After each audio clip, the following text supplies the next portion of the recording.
Vous aviez envie qu'on teste la Golden Palette de Natasha Denona ensemble. C'est ce qu'on va faire aujourd'hui. On va regarder du coup ce qu'elle vaut et je vais vous donner mon avis et tous les détails que je pourrais pour cette première impression.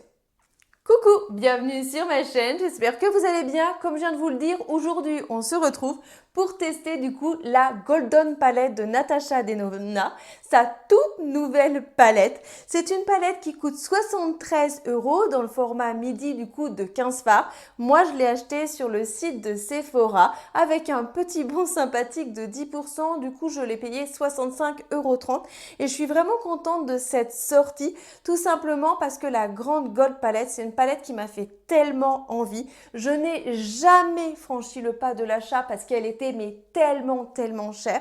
Et là, on est pareil dans une harmonie dorée, mais avec un prix beaucoup plus raisonnable, en tout cas pour moi. Donc voilà, franchement, trop contente de cette sortie. En tout cas, dans un premier temps, on va voir du coup ce que vaut cette palette et si cet enthousiasme se poursuit tout au long de la vidéo. Alors, je vous ai swatché les fards, je vais vous montrer du coup les swatchs et après je vous parlerai un petit peu du coup de la texture des fards. Je vous montre ce que ça donne au niveau de l'harmonie. J'aime beaucoup l'harmonie et ce que j'aime bien, c'est qu'on est dans une harmonie naturelle, on est dans une harmonie effectivement tout autour du doré, du bronze, mais je trouve qu'on a la touche de Natasha Denona parce que pour moi, c'est pas, vous savez, du doré complètement classique en fait. Vraiment, j'aime beaucoup au niveau de la texture et après je vous les remontrerai du coup dans le pan. Par rapport aux mat, on a certains mat, vous savez, qui sont des mat crémeux et on a d'autres mat, voilà, qui sont des mat un petit peu plus classiques. On y retrouve en tout cas pour tous les mat beaucoup de douceur en fait. Ils sont tous soyeux sous le doigt, j'aime beaucoup. On verra ce que ça donne sur les paupières. Au niveau des lumineux, on a différentes textures en fait. On a des textures qui sont vraiment crémeuses sous le doigt et on a deux fards qui ressemblent, vous savez, un petit peu à certains lumineux de Make Up by Mario qui sont comme des toppers avec plein de petits reflets lumineux. Ils sont juste sublimes. Il y a celui-ci en fait que vous voyez là, vous devez voir à quel point il est fin. Et ensuite, vous avez, c'est celui-ci. Et vous devez voir, hein, vous voyez du coup à la caméra qui sont plus fins que les autres. Ils sont juste magnifiques. Voilà, je vais vous les remontrer dans le pan. Donc le premier dont je vous ai parlé, c'est le Fizzy. C'est celui-ci en fait. Il est juste mais magnifique. Et puis le deuxième, voilà, c'est celui-ci. Il est un petit peu plus clair. C'est le Cava. Voilà, franchement trop bien. J'ai déjà préparé, vous savez, mon teint. Là, l'idée de la vidéo, c'était vraiment juste de parler de la palette. Et j'ai utilisé un fard, du coup, une fois que j'ai utilisé ma base à paupières, j'ai utilisé le fard Emlico. En fait, c'est celui-ci. Et dans mes swatchs, en fait, c'est celui que vous avez là. En fait, c'est un beige qui est très clair. Vous avez un beige un petit peu plus foncé et puis un petit peu plus jaune ici également. Donc, dans un premier temps, pour préparer ces paupières, c'est pas mal. Et puis, vu que vous avez plein de déclinaisons, en fait, de marronné, je pense qu'on peut trouver, voilà, quelle que soit sa carnation, un fard tout simplement pour démarrer son make-up. Alors, aujourd'hui, j'avais envie en creux de paupière de commencer par ce fard-là. Je le trouve juste sublime. C'est comme un petit marronné avec une toute petite touche de rose. Il s'appelle le Flèche. Et ensuite, pour venir du coup donner un petit peu de dimension à mon coin externe, je vais utiliser celui-ci. Celui-ci, il s'appelle le Tech. Voilà. Et puis après, on verra du côté des lumineux. Si vous aimez ce genre de vidéo, n'hésitez pas à la liker dès maintenant et à vous abonner à ma chaîne si ce n'est pas encore fait. Et on va commencer tout de suite. On va commencer du coup toujours pareil, hein, avec le même pinceau. C'est le pinceau Refer en numéro 27 que j'adore pour le creux de paupière. Alors le Flèche, c'est un fard qui est assez poudreux. Donc on va venir tapoter pour pas avoir de chute. Hop là, et on va voir ce que ça donne du coup sur les paupières. À mon avis, il va glisser assez facilement. C'est tout à fait ça. Il est bien pigmenté, j'aime bien. Il glisse effectivement facilement. Et puis je fais comme d'habitude, hein, j'en remets jusqu'à ce que le résultat me convienne. Il est tout doux, on sent sur la paupière qui glisse tout seul.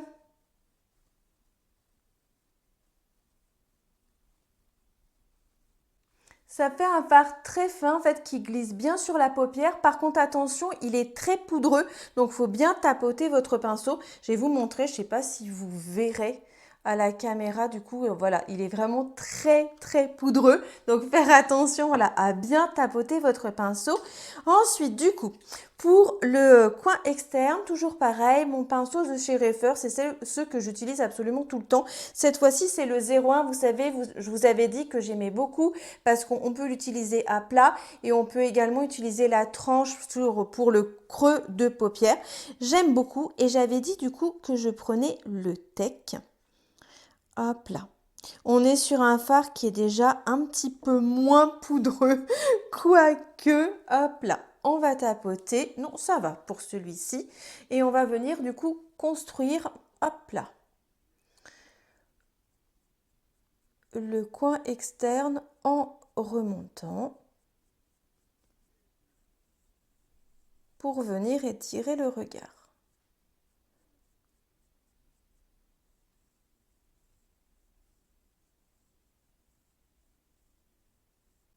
Celui-ci, le fard Tech, du coup, je vais vous le remontrer dans la palette, c'est celui-ci.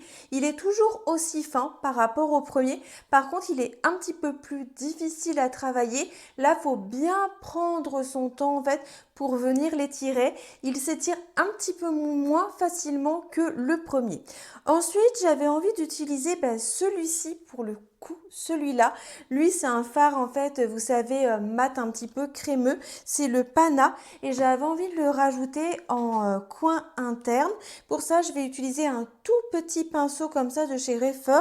C'est le numéro 13. Tout à l'heure, j'ai trouvé la texture très agréable sur sous le doigt. J'allais vous dire sur le doigt, mais non. C'est pareil, pourtant, il est crémeux, mais oui, je trouve qu'il est poudreux en même temps. C'est bizarre ça. Hop là, mais peut-être que ça fait tout le temps ça et que je me souviens pas. Ça fait un petit moment que je n'ai pas utilisé de palette Natasha Denona.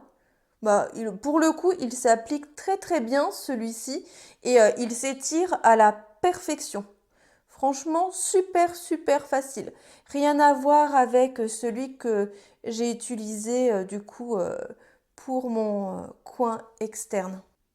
Voilà, on va passer du coup aux lumineux. Pour les lumineux, j'avais envie d'utiliser en premier le fard Nubia. Je le trouve vraiment trop joli. C'est celui que vous avez là. Je trouve que ça fait comme un petit doré bronze avec une toute petite touche rosée. Je l'aime beaucoup.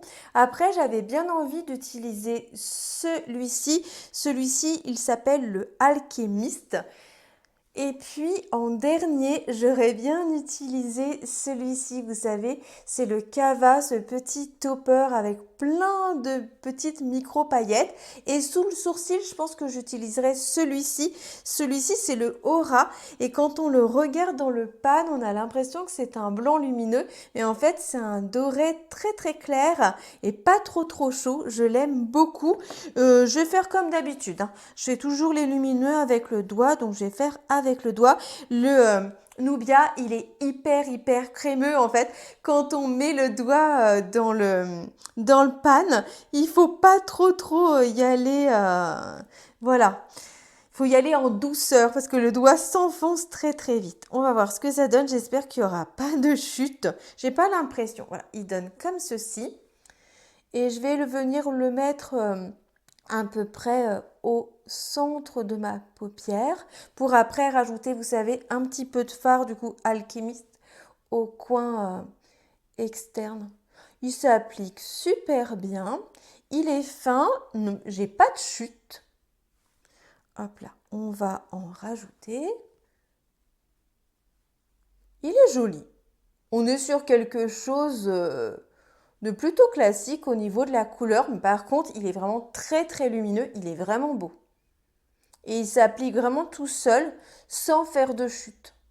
C'est très joli. On est sur un petit fard, Bien efficace, ma foi.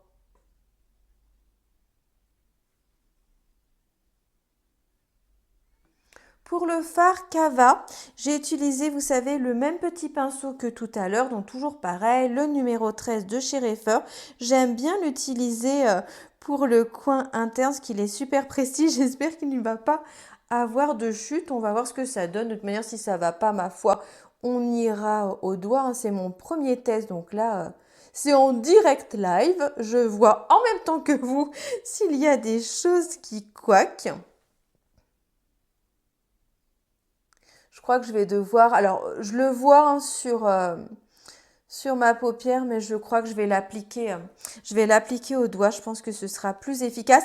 Et celui-ci, sous le doigt, c'est pas un fard qui est crémeux, hein. On sent les micro paillettes. Oui, je trouve que ça va mieux comme ça. Il est très très fin. Il est bien joli.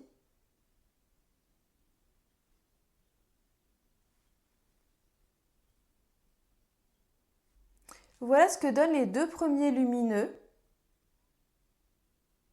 Le fard Cava, il est très joli, je trouve, en fait. Donc, c'est celui-ci, vous savez, dans le pan. Je trouve, par contre, qu'il est vraiment sec sous le doigt. C'est dommage qu'il n'ait pas un tout petit côté crémeux ou un petit peu gélifié, vous savez, pour dégager un petit peu de lumière. J'adore quand ce genre de fard, vous savez, ils sont presque ce lumineux mouillé. Voilà, je trouve qu'il y a une petite dimension qui manque. Vous me direz si vous avez acheté la palette et si ça vous fait pareil. Et ensuite, du coup, je voulais utiliser celui-ci, en fait, en coin externe pour donner un petit peu plus de dimension. C'est pareil, je vais le faire avec le doigt. Et celui-ci, il est crémeux, moins crémeux que le Nubia, mais c'est un fard qui est crémeux. Voilà, et on va ajouter un petit peu de dimension au coin externe. Vraiment, juste histoire d'avoir une petite touche, encore une fois, de dimension au coin externe. Hop là, on le remarque pas spécialement avec les autres fards, mais c'est joli.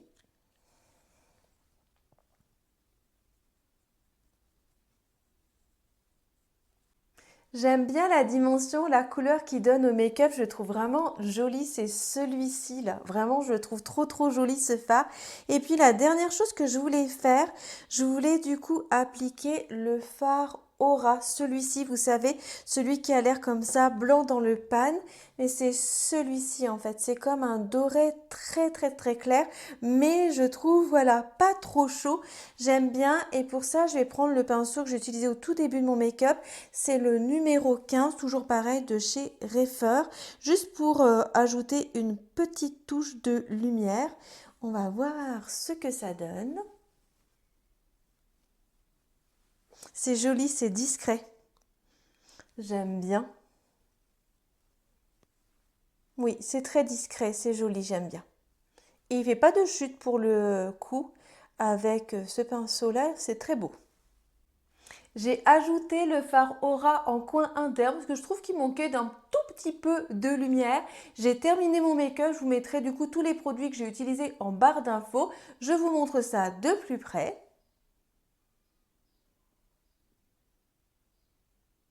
Voilà ce que donne le make-up. Écoutez, je trouve que c'est un très joli make-up. Je vais vous donner mon avis, voilà, de ces premières impressions là sur les fards que j'ai utilisés. Écoutez, dans les deux fards mat que j'ai utilisés, je vous ai dit, il y en a un que j'ai trouvé, voilà, vraiment facile à utiliser. Celui-ci est vraiment facile à utiliser. Et puis le deuxième que j'ai utilisé pour mon coin externe, donc celui-ci, le texte, je l'ai trouvé beaucoup plus difficile à fondre en fait. Tout simplement, il fallait vraiment y aller par petites touches. Ensuite, le panard, rien à redire, mais c'est un fard tout clair. Mais on sent effectivement qu'il est crémeux et qu'il s'applique beaucoup plus facilement du coup que l'autre. Ensuite, au niveau des lumineux, écoutez, je les trouve jolis. Mais j'ai envie de vous dire qu'il me manque comme une petite dimension. On est quand même sur une palette à 73 € qui ne comporte aucun duochrome, aucun multichrome. Donc peut-être que je m'attendais, vous savez, à des fards lumineux plus waouh. Encore une fois, quand je regarde mon make-up, je le trouve vraiment beau, mais je sais pas, peut-être qu'il me manque une toute petite dimension. Je regrette pas du tout mon achat, hein. C'est par rapport à vous que vous puissiez vous projeter. Vous voyez ce fard Cava que je trouvais vraiment joli en swatch. Ben, je trouve quand même que certes, il y a plein de micro-paillettes, il est très beau, mais on n'a pas, vous savez, cette dimension de waouh. J'ai utilisé, vous savez, en highlighter, l'highlighter de chez Fenty Beauty. Et je trouve, vous voyez qu'on est dans la même texture en fait, et celui-ci, on a clairement un effet waouh. Il est absolument magnifique. J'adore cet highlighter sur le fard Cava. Il est joli, mais je trouve, encore une fois, qu'il manque cette dimension waouh. Voilà. Voilà ce que je peux vous dire. Vous me direz, vous, si vous l'avez acheté, en fait, ce que vous en pensez. Je dirais que pour, voilà, mes premières impressions, je vous dirais que moi, je ne regrette pas mon achat du tout, mais je trouve quand même que malgré tout, pour le prix, c'est quand même une palette qui coûte 73 €. Pour moi, il manque quelque chose de waouh. Et je me dis quand même que quasiment à la même époque, l'année dernière, si je vous dis pas de bêtises, elle sortait la Yucca palette que là, j'ai ressortie. Voilà, la Yucca palette. Et la Yucca palette, très clairement, alors on n'est pas sur la même harmonie, mais très clairement, au niveau de la texture des fards, là, on l'a ce côté waouh. Pour moi, c'est une palette où on se dit, ah ouais, waouh, elle est juste incroyable. C'est ce qui me manque en fait dans la Golden Palette. C'est une jolie palette, vous ferez de jolis make-up avec, mais voilà, moi je trouve qu'il manque effectivement une dimension. C'est un petit peu ce que j'ai entendu comme ça de loin, parce que je n'ai regardé aucune revue. Donc je pense que je vous dirais ça. Si vous êtes une collectionneuse de palettes et puis que l'harmonie, en fait, l'idée de cette palette vous plaît, ben, faites comme moi, écoutez, foncez. Je pense que voilà, elle correspondra à de jolis make-up en fait qu'on peut porter, excusez-moi, absolument tout le temps.